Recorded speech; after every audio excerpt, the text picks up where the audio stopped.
Hello again, coming back again with some more Dwarf Fortress. As you can see, our dwarves are getting on quite nicely and digging out our stockpile slash workshop area.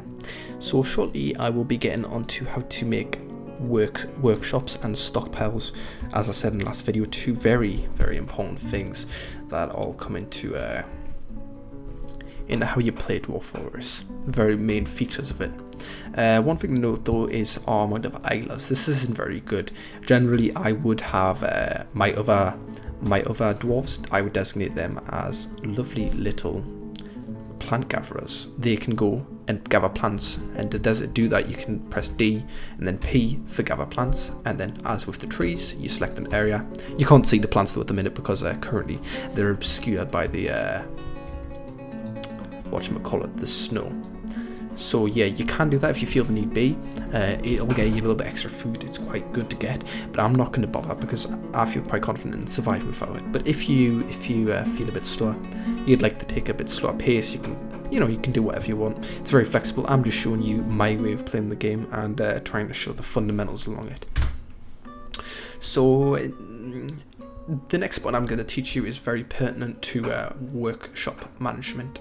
It's Q, which is set building tasks slash prefs. I presume that's preferences. Pardon me. So if we press Q, we'll see it says there's no buildings nearby. But if I move to the left, we'll see that there's this building. This building is in fact, as you may have saw or may not have saw when I hovered over before with K, it is our wagon, which is the vehicle which is used to transport all of our goods here. So one thing you can do with this wagon is you can disassemble it by pressing Q and then X on it to remove it. You can obviously stop that as well, but quite frankly there's no need. I always recommend disassembling your wagon. It's a waste of space, it can't be done, you can't do anything with it, and one thing that's very good that you get from it is wood. A few free bits of wood is really great. If you kind of starved in wood in a place without very many trees, it's something that could be very hugely useful. But obviously we're kind of drowned in trees, so we're okay with that. But either way, like I said, waste of space, no point not removing it. For the stuff that's inside of it, it basically just gets slung all over randomly around the wagon. It honestly doesn't matter whether it's on the ground or on the wagon, so I'm going to do that. As you can see though, this needs carpentry because it is in fact a wooden wagon. So if it was a stone wagon, for example, I'd need a mason.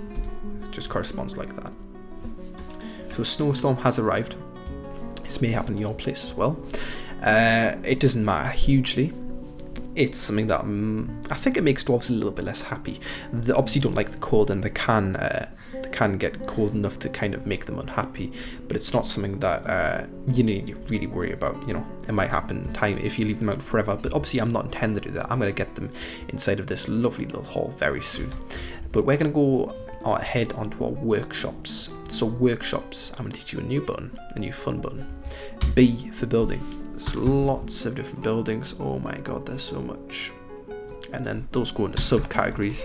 But the thing that we're going to be worrying about, well, not worrying about, we're going to be focusing on today is workshops. And to do that, you can press plus and minus to go up and down and look for it down here. Or you can just press B, W for it. And once you've played for a long period of time, you can press BWC, and there you have a carpenter workshop. I obviously know that because I've been playing a lot. But yeah, obviously you can navigate it manually as well. Actually, I don't even know where it is. God, there it is. But that's the first quite important workshop that we're going to be making. We're not going to make it out of ice. The reason I'm not going to do that is because ice is, like I said, a material that melts in warm conditions. The only reason you'd ever use ice is if you have no wood. If you've got very little wood and you want to focus on keeping the wood, because wood is a very important material. I'll be going on that shortly. But obviously we have a lot of wood. We're not really starved for anything, and this is not a freezing biome. It'll melt during the summer, so we can't do that. So we're going to go ahead and make it out of logs. And there we have our first little workshop designated down. If you press Q, which is, remember, set building slash task preferences, we're going to look over the building and it says waiting for construction because our carpenter is not currently there. Obviously it needs carpentry because it's a carpenter's. It says construction isn't active because it is. Simple as that. So my carpenter will come down here eventually. He's currently cutting down trees though, that's quite a busy job, but he will come down in his own time and he will construct that. Meanwhile, my miners are quite happy to dig away in that murky pool. One thing that you need to kind of worry about if you're doing something like this and you dig out a murky pool, it does leave a security vulnerability in your fortress. I'll go on to that shortly. You can't actually see it right now because there's a snow covering, but it does actually leave a gaping hole in the roof of my fort, which I will cover with something. I'll cover it with a floor using buildings, but like I said, that's something you don't need to worry about right now. So going on to constructing a masonry as well, another very important structure. Remember, B for building, W for workshop, M for mason, or you can do it manually if you feel the need to.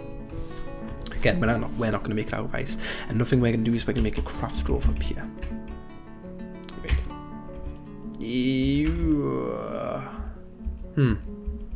Okay, looks like I dug a little bit too much. I didn't mean to dig that extra free there, but that doesn't matter so much. So now we have our masonry, we have a craft dwarf and a carpenter. I'm going to go quickly over what these buildings do. These are very important buildings. If nothing else, you should use these. Well, really, you should use everything. But I'm going to go ahead, and now that our mason has came down because he has nothing better to do. Now he's idle again, now that he's finished that. But we obviously have a masonry here. Again, press Q for set buildings, tasks / preferences. This is how you interact with a workshop. So you press Q, hover over it, press A for add new item, and then you have loads of different options available. Like I said, there's just a million things that you can do. But the most important things is doors, chairs,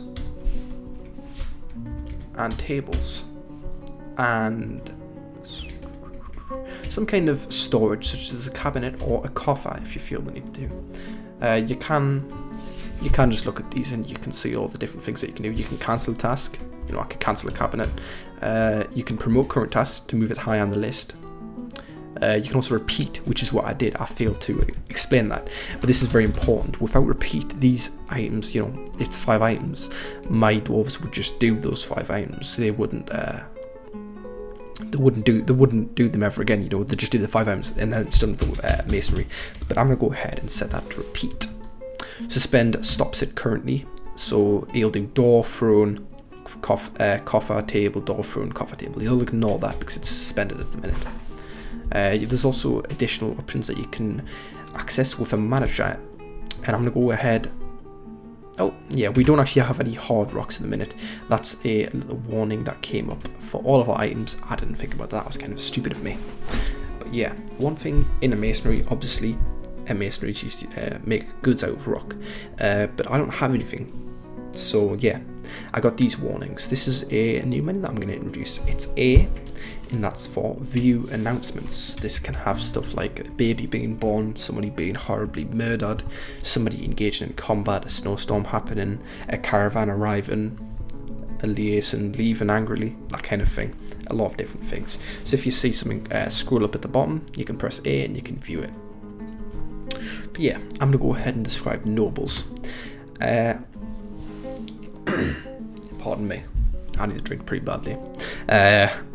Nobles, this is another menu. It's not something you need to worry about straight away, but I'm just going to go ahead and go over it while our dwarves are digging stuff.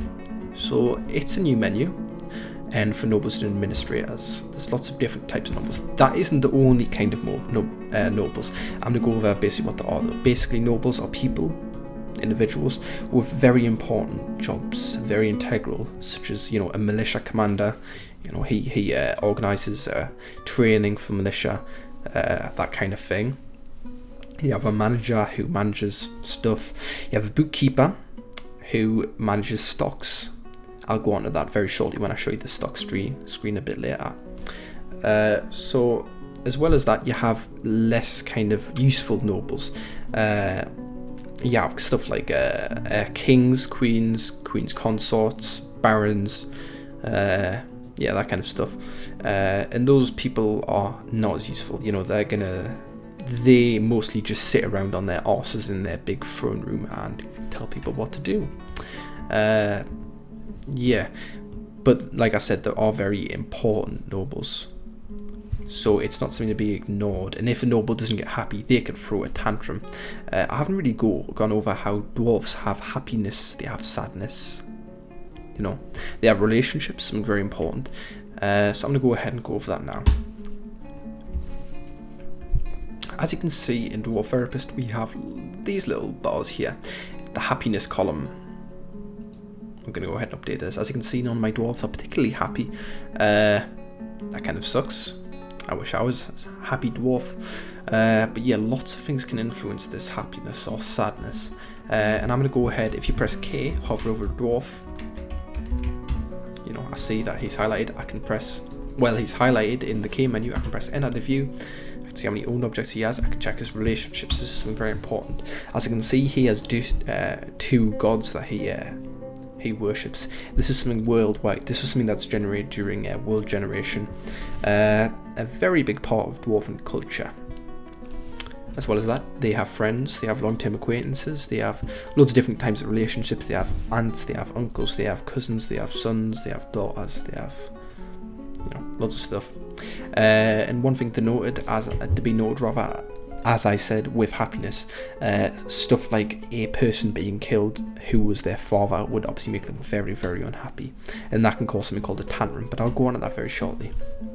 If you press enter here to look in the thoughts and preferences of the dwarf, you can see that they have different kinds of moods, different kinds of feelings, how they feel about things. As you can see, he has been quite content lately. He's had a pretty decent drink lately. You know, he's had a nice drink of alcohol. One thing to know about dwarves is that they cannot work without alcohol, more or less, but I'll go on to that very soon.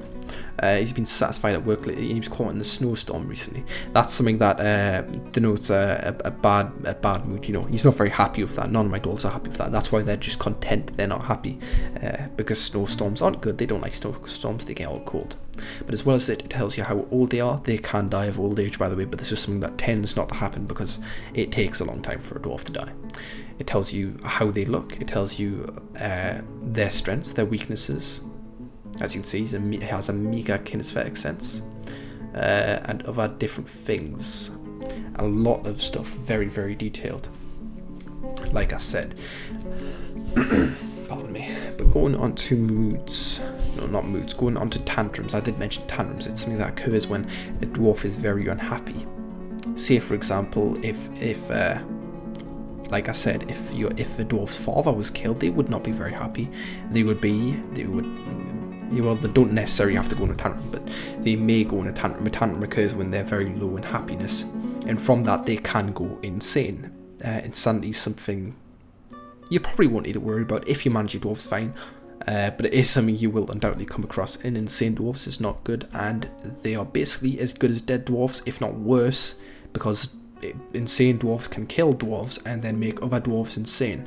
This is something called the tantrum spiral. Basically, say for example somebody's father was killed, they're very unhappy with that, okay, and then that dwarf decides to take a tantrum, so he goes and punches and beats the mayor to death, okay, and the mayor has a son, and the son is not very happy with his father being beaten to death, so the son of the mayor goes on a tantrum and he beats up other people and kills other people.